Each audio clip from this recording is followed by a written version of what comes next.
बिस्मिल्लाहिर्रहमानिर्रहीम। स्टूडेंट करेंगे chapter 4 forest of the world का टॉपिक 4.5 टेम्परेट डेसिडुअस फॉरेस्ट। और टेम्परेट डेसिडुअस फॉरेस्ट कौन से फॉरेस्ट होते हैं? ये बेसिकली मैपल लीव्स और शुगर मैपल लीव्स बड़े पत्तों के दरख्तों वाले फॉरेस्ट या जंगलात होते हैं जो कि ऐसे इलाकों में होते हैं जहाँ पर डिफरेंट सीजन्स आते हैं, जैसे सर्दी गर्मी, ठीक है ना। तो ज़्यादातर अगर हम मिनेसोटा की बात करें यूएसए की साइड पर, तो उनके रीजन्स में ये ज़्यादा मैपल लीव्स वाले दरख्त पाए जाते हैं जहाँ पर बहुत यानी माइनस डिग्रीज में जाकर टेम्परेचर गिरता है, एकदम से सर्दी आ जाती है बहुत ज़्यादा। तो वो पौधे, वो दरख्त अपने पत्ते झाड़ देते हैं इसलिए ताकि वो पानी को कम से कम जो है ना ज़मीन से खींच कर ज़्यादा जो है ना इवापोरेट कम करें, या ट्रांसपिरेशन उसमें कम से कम हो। ट्रांसपिरेशन की बात की जाए तो ये वो अमल होता है जिसमें पौधा अपने अंदर मौजूद एक्स्ट्रा पानी पत्तों के ज़रिए हवा में छोड़ता है, जिसमें हमें साथ इसके ऑक्सीजन भी मिलती है और हमारे एटमॉस्फेयर में पानी भी आ जाता है। तो चलते हैं रीडिंग की तरफ। The temperate deciduous forest are found in the temperate climate zone where there are distinct season. जैसे कि मैंने आपको बताया कि ये वो जंगलात हैं जो कि ऐसे इलाकों में पाए जाते हैं जहाँ पर बहुत शदीद गर्मी एकदम और बहुत शदीद सर्दी एक साथ आ जाते हैं। The forest are deciduous which means that they shed their leaves as the temperature falls। यानी यहाँ के दरख्त इतने अक्लमंद हैं कि जैसे ही मौसम ठंडा हुआ ये अपने पत्ते झाड़ना शुरू कर देते हैं। अब हमारे भी यहाँ पर ऐसे दरख्त मौजूद है, ज़रूरी नहीं कि ये मैपल लीव्स वाले दरख्त ही हो सकते हैं, लेकिन जितने ज़्यादा बड़े पत्ते होंगे ना वो दरख्त उतना ही ज़्यादा पानी एक्स्ट्रा बाहर की तरफ फेंकेगा। तो आपने देखा होगा कि जब ऑटम आता है, नई नई सर्दियाँ आती हैं, तो जो पहाड़ों पे रहने वाले या जो मैदानी इलाकों के लोग हैं वो देखते हैं कि उनके दरख्तों के पत्ते बहुत ड्राई हुए हैं और गिरना शुरू हो गए। असल में दरख्त खुद जानकर अपने पत्तों को गिराता है ताकि वो ज़मीन का पानी जो कि गर्मियों में काफ़ी ऊपर आया होता है, ग्राउंड के लेवल पर आया होता है, वो नीचे चले जाता है सर्दियों में। तो बेसिकली वो इस पानी की कमी को पूरा करने के लिए अपने पत्ते झाड़ देता है ताकि कम से कम पानी दरख्त इस्तेमाल कर सके। तो इस तरह के दरख्त हमारे इलाकों में भी मौजूद हैं, जैसे कि सर्दियों में आप देखते हैं सड़कों के ऊपर बेजा पत्ता ही पत्ता मौजूद होता है। नहर के किनारे पास पास आपने देखा होगा, जो लाहौर के रहने वाले हैं या जो गिलगित बल्तिस्तान के रहने वाले हैं उनके पास जितने दरख्त हैं वहाँ पर ज़्यादातर गिलगित एरिया में मैपल लीफ के जो है ना दरख्त बहुत ज़्यादा पाए जाते हैं, ठीक है। और ये चौड़े पत्तों वाले होते हैं बेसिकली। अब इन दरख्तों के लिए और इन फॉरेस्ट के लिए किस तरह का टेम्परेचर ज़रूरी है? In these places the temperature range from -2 degree to 10 and rainfall is between 750 and 1000 millimetre. यानी रेनफॉल भी अच्छी खासी चाहिए इनको और ठंड भी ठीक ठाक -डिग्रीज़ के अंदर चाहिए, ठीक है। लाइक 10 डिग्री पॉजिटिव हो या -2 तक चला जाए, यानी 0 से नीचे गिर जाए। अब डिस्ट्रीब्यूशन हम कैसे करें? They are found between 40 north and 60 south of the equator. तो इक्वेटर आपको पता है कि सेंटर लाइन होती है, इमेजिनरी लाइन होती है ऑफ द अर्थ, और उसके ऊपर आप अगर आप 40 नॉर्थ में जाकर और 60 साउथ में जाकर देखें तो आपको वो इलाके मिलेंगे जहाँ पर ये दरख्त पाए जाते हैं और बेसिकली उगते ही वहीं पर हैं। तो ये इलाके बनते हैं, they are native to north America, ठीक है। बेसिकली ये ज़्यादातर नॉर्थ अमेरिका की साइड पर पाए जाते हैं, यूरोप में भी हैं, न्यूजीलैंड में, कोरिया में, चाइना के अंदर, जापान के अंदर और ऑस्ट्रिया के अंदर। तो ये इलाके आपको बता दिए गए कि मैपल लीव्स के कौन से इलाके बनते हैं। और इस मैप के ऊपर मौजूद जितना ग्रीनी पार्ट आपको नज़र आ रहा है in the north 40 degree north में भी और साउथ में भी नीचे करके वो देखिए थोड़ा सा ग्रीन है, तो ये सारे वो इलाके हैं जहाँ पर ये फॉरेस्ट मौजूद हैं इस वक्त दुनिया में। दुनिया के नक्शा आपको दिखाया जा रहा है ये। चलिए अब आगे चलते हैं, इसके करेक्टरिस्टिक्स को पढ़ लेते हैं। अगर डेसिडुअस दरख्तों की या इनके फॉरेस्ट की खसूसियात की बात करें तो ये इतने are not as dense as the tropical forest but they have a 3 layered structure. ये इतने ज़्यादा डेंस नहीं होते, इतने ज़्यादा बहुत ज़्यादा भर कर नहीं लगे होते, साथ साथ साथ साथ बहुत ज़्यादा इनका जो है ना दूर से देखने पर ये एक साथ जत्थे की शक्ल में नहीं होते, अलग अलग होते, थोड़े फासले पर होते हैं, लेकिन 3 लेयर का स्ट्रक्चर होता है इनका। और वो कैसे होता है? Consisting of the tree layer, the shrub layer and the ground layer. अब उसकी 3 लेयर्स हैं, सबसे पहले ट्री, फिर shrub and then ground layer, ठीक है। तो आपने ये 3 इसकी लेयर्स याद रखनी है कि अगर आपसे पूछा जाएगा कि डेसिडुअस फॉरेस्ट की कितनी लेयर्स होती हैं तो ये डेंस तो नहीं होते ट्रॉपिकल फॉरेस्ट की तरह, यानी एक दरख्त के साथ दूसरा दरख्त जुड़कर नहीं लगा होता, फासले पर होता है, लेकिन इनकी 3 लेयर्स होती हैं, जिनमें पहली लेयर को कहा जाता है tree layer, second layer is called shrub layer and third is called ground layer. The tree layer is about 8 to 30 metre tall. अब सबसे पहले ये जो हमारी पहली लेयर है वो तकरीबन 8 से 30 मीटर बुलंद होती है। इतने बड़े बड़े दरख्त होते हैं, यानी 8 मीटर का दरख्त होता है या 30 मीटर का दरख्त होता है, इतना लंबा होता है ये। Dominated by tall trees such as maple, walnut और birch, beech, elm and oak. और ये जो 8 से 30 मीटर वाले दरख्त हैं उन सब के ये नाम हैं, जिनमें अखरोट का दरख्त भी है, मैपल है, बिर्च है, बीच है, एलम है, ओक है। The layer form a canopy in the summer when the trees are full of leaves. अब समर में तो ये एक छत का काम देते हैं उस फॉरेस्ट को, यानी ऊपर एक ऐसे लगता है जैसे छत है, ठीक है ना, अम्ब्रेला की तरह, कैनोपी की तरह। जो कैनोपी टेंट नहीं होते जहाँ शादियों के हॉल में हम जाते हैं, शादियाँ जो ग्राउंड्स में हो रही होती हैं, तो आपके सर के ऊपर एक कपड़ा डला होता है, छत सी बनाई होती है, उसको कैनोपी बुलाते हैं। इस किस्म की छत प्रोवाइड करते हैं ये ट्रीज़, लेकिन गर्मियों के मौसम में जब इनके ऊपर बहुत सारे लीव्स होते हैं। अब सेकेंड लेयर की बात करें तो the shrub layer consist of shorter trees that grow up to 5 metres. इन श्रब में 5 मीटर ऊंचे दरख्त आ जाते हैं। वैसे 5 मीटर भी अच्छा खासा लंबा होता है, इतना छोटा तो होता नहीं है।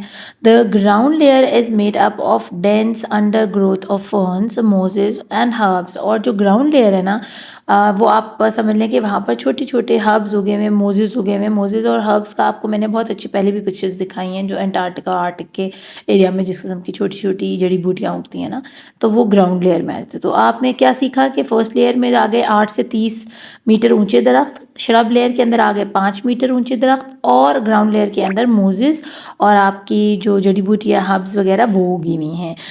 These grow rapidly in spring but disappear when the canopy formed by the foliage of the taller trees blocks out the sunlight. Foliage क्या होता है, जब वो हरे भरे हो जाते हैं, ढेर सारे पत्ते नज़र आते हैं उसके दरख्तों के, तो वो क्या करते हैं, आपकी सनलाइट को आपकी ग्राउंड तक पहुंचने से रोक देते हैं, जिसकी वजह से जो जड़ी बूटियाँ हैं ना वो उगती नहीं है, ठीक है। लेकिन स्प्रिंग के सीज़न के अंदर वो बहुत ज़्यादा उगती है, क्योंकि स्प्रिंग में अभी ना दरख्तों के पत्ते नए निकलना शुरू होते हैं, पूरी तरह भरा नहीं होता दरख्त, क्योंकि अभी सर्दियाँ गुजरी होती हैं और उन्होंने अपने आप को झाड़ा होता है सारे दरख्तों ने। जैसे कि आपको इस पिक्चर में नज़र आ रहा है कि वो देखें विंटर के अंदर सारे दरख्त झड़े में, लेकिन आहिस्ता आहिस्ता फिर नए पत्ते आते हैं ना, उस दौरान जो नीचे है ना सारी ग्राउंड लेवल, वहाँ पर ढेर सारी जो मोजेस हैं और हर्ब्स हैं वो उग जाती है, लेकिन स्प्रिंग सीज़न में। लेकिन जब समर सीज़न आता है तो फिर वो गायब हो जाती है, क्योंकि उन तक सनलाइट नहीं पहुँच सकती, क्योंकि दरख्त फॉलिएज हो जाता है बहुत ज़्यादा, उसके अंदर पत्ते उग जाते हैं, तो कैनोपी सी बन जाती है, तो सनलाइट जो है ब्लॉक हो जाती है। अब चलते हैं आगे। अब चलेंगे अडेप्टेशन की तरफ। बेसिकली अडेप्टेशन का वर्ड क्यों इस्तेमाल होता है, देखिए मैं आपको समझाती हूँ। आपके घर में ना एक ख़ास माहौल होता है, ठीक है, और अगर उस माहौल के मुताबिक आप लोग ना बिहेव करें तो आपके पेरेंट्स से आपकी अच्छी खासी जो है ना कुटाई हो जाती है, ठीक है ना। अगर आपके पेरेंट्स चाहते हैं कि you behave well when ever someone visited your house, तो वो बहुत ज़रूरी होता है, यानी अपने गेस्ट के सामने तमीज़ से बैठना, उनके जाने के बाद प्लेटों की तरफ ना भागना और समोसे उठा के ना खाना, या झूठ ना बोलना, या अच्छे से टाइम से सो जाना और सुबह जल्दी उठना। तो ये सारी अडेप्टेशंस होती हैं बच्चों के लिए कि वो इस चीज़ को अडेप्ट करें जो कि एटमॉस्फेयर आपके घर का है, ठीक है। इसी तरह जंगल का भी एक ख़ास एटमॉस्फेयर होता है, और वही दरख्त उसमें बढ़ता है, फूलता है, फलता है, जो कि उस एटमॉस्फेयर के मुताबिक अपने आप को ढाल लेता है, ठीक है। अब एटमॉस्फेयर क्या है डियोडोरस फॉरेस्ट का, कि यहाँ पर सीज़न चेंज होता है। तो सीज़न चेंज होने के साथ दरख्त क्या करते हैं, trees shed their leaves to prevent loss of water through transpiration during autumn. तो ऑटम में दरख्त मौसम के लिहाज से, उस एटमॉस्फेयर के लिहाज से अपने पत्तों को झाड़ देते हैं, ताकि एक्सेसिव पानी ट्रांसपिरेशन के अमल की वजह से हवा में ना जाए। ये तो होगी पहली बात कि जैसी ख़िज़ां आई दरख्त ने अपने पत्ते झाड़ दिए, उसको पता है भाई अब सर्दियाँ आ गई हैं, ज़्यादा पत्तों की ज़रूरत नहीं रही। अब दूसरी चीज़ वो क्या करता है, the tree bark is thick to protect the trees from the cold during winter. अब बार्क क्या होती है, छाल दरख्त की, जो दरख्त के ऊपर आप हाथ लगाते हैं जब उसके तने के ऊपर, तो वो खुरदरी सी जो उसकी स्किन होती है ना, उसको बार्क बुलाते हैं। तो वो अपनी बार्क मोटी रखते हैं ताकि बाहर की सर्दी तने के अंदर ना आ सके, यानी अपने आप को एक स्वेटर पहना देते हैं उस बार्क का, उस छाल का। तीसरी बात वो क्या करते हैं, fewer species of trees due to the lower rainfall and variation in temperature. अब वहाँ पर सिर्फ गिनती की स्पीसीज के दरख्त यानी कुछ किस्मों के दरख्त ही उगते हैं, दूसरे दरख्त नहीं उगते, क्योंकि उनको पता है कि हम अडेप्ट नहीं कर पाएंगे इस मौसमी तब्दीली को और इस टेम्परेचर को या ज़्यादा रेनफॉल को। तो बस वही दरख्त यहाँ उगते हैं जो कि इस मौसमी तब्दीली को बर्दाश्त कर सकें, रेनफॉल को बर्दाश्त कर सकें, टेम्परेचर को बर्दाश्त कर सकें। दूसरा क्या काम है इनका, अब स्ट्रक्चर जो है उसकी बात कर लेते हैं। Less continuous canopy as the trees are less dense. अभी क्या होता है कि उनकी कंटिन्यूस कैनोपी जो है ना वो लेस होना शुरू हो जाती है, यानी ऊपर से जो इतनी सारे पत्ते हो गए, मैंने एक छत सी बनी हुई है, वो हल्की हो जाती है, तो सर्दियों में सनलाइट जो है उनकी जड़ों तक पहुंचती रहती है। दूसरी बात है अ middle layer of shorter trees and shrubs. उनकी मिडल लेयर होती है, यानी अगर सर्दियों में बड़े दरख्त गायब हो गए तो छोटे दरख्त जो हैं वो जानवरों के खाने पीने और चीज़ों का ख्याल रखते हैं। The forest floor receives sufficient sunlight, lichens, grasses and ferns to thrive especially in spring। अब इसके साथ साथ जो मिडिल लेयर शॉर्टर ट्रीज हैं वो श्रब्स वगैरह को उगने में और हर्ब्स को और लीचेंस वगैरह ग्रासेस को उगने में, मूजेस को उगने में, जड़ी बूटियों को उगने में सनलाइट प्रोवाइड करते हैं, क्योंकि वो इतनी रोशनी रोकते हैं ना सूरज की। तो हरा भरा भी लगता है जंगल, बुरा भी नहीं लगता। बड़े दरख्तों की कैनोपीज गायब हो जाती हैं ताकि छोटे दरख्तों को सनलाइट मिले, और छोटे दरख्त क्योंकि दूर दूर ज़रा लगे होते हैं तो उनकी वजह से ग्राउंड को भी सफिशेंट सनलाइट मिलती है, काफ़ी ज़्यादा धूप मिलती है, जिससे बाहर के मौसम में बहुत सारी जड़ी बूटियाँ उगती हैं। अब पत्तों की बात करें, the leaves are broad to capture as much sunlight as possible during the growing months in spring and summer. जब मौसम बहार और गर्मी आती है तो वो दरख्त जिनकी कैनोपीज लेस डेंस हो जाती हैं या जो अपने पत्ते झाड़ देते हैं, उनके चौड़े चौड़े पत्ते निकलते हैं, ठीक है। चौड़े से मुराद होते हैं बड़े बड़े साइज़ के पत्ते होते हैं, जिनकी वजह से वो ज़्यादा सनलाइट अपने अंदर एब्जॉर्ब करते हैं और ज़्यादा अच्छे से ग्रो कर सकते हैं, क्योंकि जितनी सनलाइट अंदर वो अपने अंदर लेकर जाएंगे उतना फोटोसिंथेसिस होगा, उतना फूड बनेगा, उतना ही अच्छा दरख्त ग्रो करेगा। The leaves change color and are shed during the cold month as the availability of moisture decreases। और सर्दियों में आपको पता है ये पत्ते अपना रंग चेंज कर लेते हैं, from green to yellow orange, ठीक है ना, orange to yellow and then brown होकर नीचे गिर जाते हैं। और ज़्यादातर ये सर्दियों के महीनों में ऐसा करते हैं ताकि वो अवेलेबिलिटी ऑफ मॉइस्चर जो है ना उसको डिक्रीज़ कर सकें, पानी की जो अपने अंदर ले जाना है ना उसको कम करें और ट्रांसपिरेशन भी कम से कम हो। The roots are deep to tap underground water the winter season when surface water is mostly frozen. तो इनकी रूट्स जो होती हैं वो बड़ी गहरी होती हैं और टैप रूट होती हैं, टैप रूट्स होती हैं, बिल्कुल जिस तरह गाजर मूली होती है ना, ये भी टैप रूट की एक किस्म है। और फाइब्रस रूट होती हैं जो कि जाल की शक्ल में फैली होती है। तो इनकी क्या होती हैं, टैप रूट्स ज़्यादा होती हैं और वो नीचे deep down in the ground जाती हैं, क्योंकि सर्दियों में ऊपर जो आसपास झरने वरनों का जो पानी है ना वो तो फ्रोज हो चुका होता है, बिल्कुल फ्रीज होकर बर्फ़ बन चुका होता है। तो ये ज़मीन अंडरग्राउंड जाकर इनकी रूट्स पानी वहाँ से लेती हैं ताकि पौधा ज़िंदा रह सके।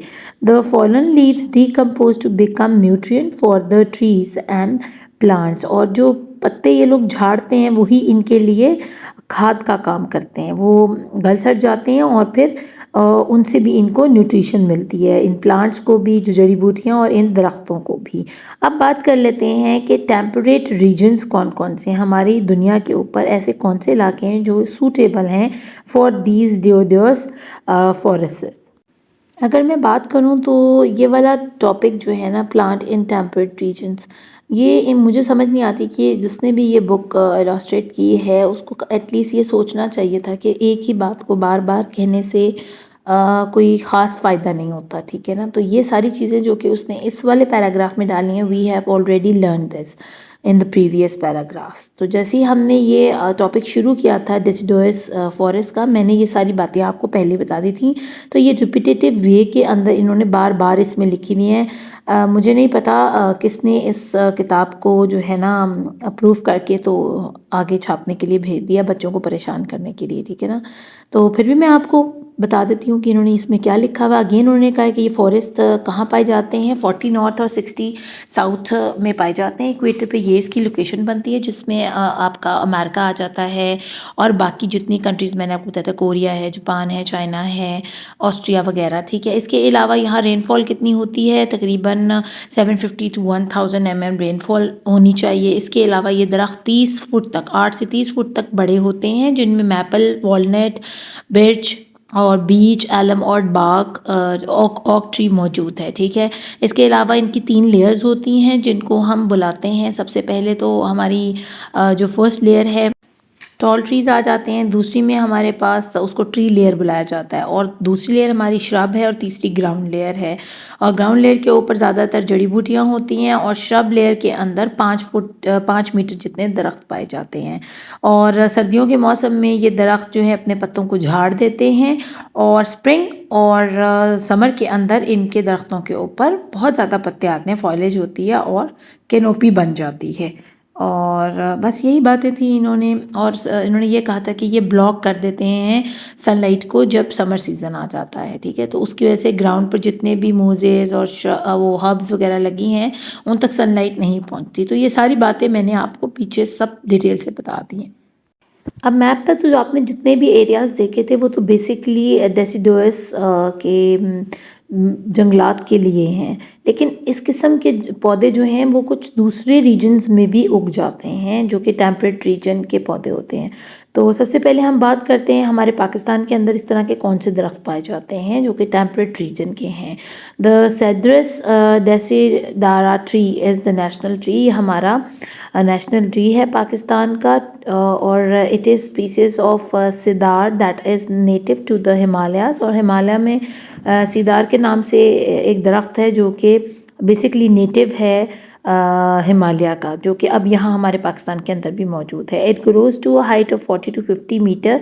वैसे तो जितने डेसिडुअस के ट्री हैं वो तकरीबन 30 मीटर तक जाते हैं, लेकिन यहाँ पाकिस्तान में माशाल्लाह ये 40 से 50 मीटर तक जाता है। और ये it is a evergreen and has a conic crown. ये बड़ा ही सरसब्ज़ है, जो कि सारा साल यहाँ पर जो है ना ग्रीन रहता है। और इसके पत्ते इतने ख़ास झड़ते नहीं हैं। बेसिकली ये अगर उस रीजन में मौजूद हो ना जहाँ पर एकदम से रेनफॉल या बहुत ज़्यादा सर्दी आ जाती है, टेम्परेचर बिल्कुल फॉल कर जाता है -2 डिग्री तक, तो वहाँ पर ये अपने पत्ते झाड़ देता है। लेकिन यहाँ ये सारा साल एवरग्रीन रहता है। अब कॉनिक इसका क्राउन होता है, जैसे कि एक सर पे ताज पहना हो ना, उस टाइप का इसका टॉप ऑफ द ट्री बनता है। Its leaves are needle like and slender. और इसके पत्ते जो हैं चौड़े नहीं होते, वो नीडल्स की तरह होते हैं, जैसे कॉनिफर है ना, बिल्कुल उनके फॉरेस्ट की तरह। जिस तरह के दरख्त है ना उनके, जो गिलगित में रहते हैं या सवात में रहते हैं, उनको पता होगा मैं किन दरख्तों की बात कर रही हूँ। उनके पत्ते ना सुइयों की मानिंद होते हैं, चौड़े चौड़े पत्ते नहीं होते। और उर्दू में इसका नाम देवदार है। तो देवदार का दरख्त यकीनन आपके पेरेंट्स, आपके घर के बाहर भी कहीं ना कहीं ये ज़रूर मौजूद होगा। तो अपने पेरेंट्स से बोलिएगा, वो आपको इसको ज़रूर दिखाएंगे। The oak tree is a tall tree that grows to a height of about 30 metre. अब ये भी हमारा टेम्परेट रीजन का एक दरख्त है, जिसको बलतूत भी बुलाते हैं। उर्दू में इसको बलतूत कहते हैं और अंग्रेज़ी में इसको ओक ट्री बुलाया जाता है। ये तकरीबन 30 मीटर की लंबाई पर होता है, और इसको टेल ट्री भी बुलाया जाता है। और इलिप्टिकल जो है, इस तरह बेजवी किस्म के इनके पत्ते होते हैं, और ये उसी के पत्ते हैं जो मैं आपको दिखा रही हूँ ओक ट्री के। Okay, which changes from green to shade of orange, red and yellow in autumn. अब ऑटम में ये अपने कलर चेंज करना शुरू कर, जैसे जैसे सर्दी आती है तो अपने कलर चेंज करते हैं। सो एंड में येलो जब होते हैं तो ये गिर जाते हैं, अपने आप को शेड कर देते हैं। तो ये ग्रीन होते हैं पहले, फिर थोड़े से ऑरेंज हो जाते हैं, फिर रेड होते हैं, और फिर येलो होके ऑटम में गिर जाते हैं। Oak trees are harvested to make flooring and furniture. अब ज़्यादातर इसकी लकड़ी से ना, बलतूत की लकड़ी के साथ ज़मीन जो है ना, फ्लोर्स जो हैं आपके, वो बनाए जाते हैं, वुडन फ्लोर्स, और ज़्यादातर फर्नीचर बनाया जाता है। चलते हैं मैपल ट्री की तरफ, which can grow to a height of 10 to 45 metre. तो ये माशाल्लाह 10 से लेके 45 मीटर तक लंबा हो सकता है। While a few species are evergreen, most species changes their colour in autumn. अब इनकी जो ज़्यादा सारी स्पीसीज़ है ना मैपल की, वो तो एवरग्रीन होती है, यानी वो अपने लीव्स को शेड नहीं करते। लेकिन कुछ ऐसी हैं जो कि अगर एक्चुअल टेम्परेट रीजन में मौजूद हो ना, तो वो वहाँ अपने कलर चेंज कर लेती हैं ऑटम के अंदर अपने लीव्स का। और the trees is an important source of syrup and would. और इसमें से मैपल शुगर जो है ना वो बहुत मशहूर है, जिसकी पिक्चर मैं आपको दिखा रही हूँ। लोग बाकायदा इसका ये सिरप जमा करते हैं और इसको इस्तेमाल किया जाता है सर्दियों में पीने के लिए, जो कि इंतहाई मीठा होता है। और इसकी लकड़ी भी इस्तेमाल होती है फॉर मेकिंग फर्नीचर्स। अब टेम्परेट रीजन के अंदर सबसे मशहूर जो एक प्लांट है ना वो है कैक्टिक या cactus. Have great variation between species. अब इसके बड़े बड़े अलग किस्म की वेरिएशंस हैं, बड़े बड़े मुख्तलिफ़ किस्म के कैक्टस पाए जाते हैं जिन पे फ्रूट भी लगता है और वो बहुत मीठा होता है। इसके फ्लावर्स होते हैं और बड़े बड़े, मैंने एक फेसबुक के ऊपर एक लिंक है, उसको पेज था, उसको मैंने लाइक किया और मैं हैरान रह गई कि कैक्टस के इतने खूबसूरत फूल भी हो सकते हैं और बड़ी सारी वेरिएशंस हैं, मतलब मुख्तलिफ़ किस्म की टाइप्स हैं इसमें कैक्टस की। तो यहाँ भी एक कैक्टस मौजूद है 4.22 फिगर के अंदर। They range from a 7.5 centimeter height to the Sagor cactus that grows to a height of 9 to 12 m।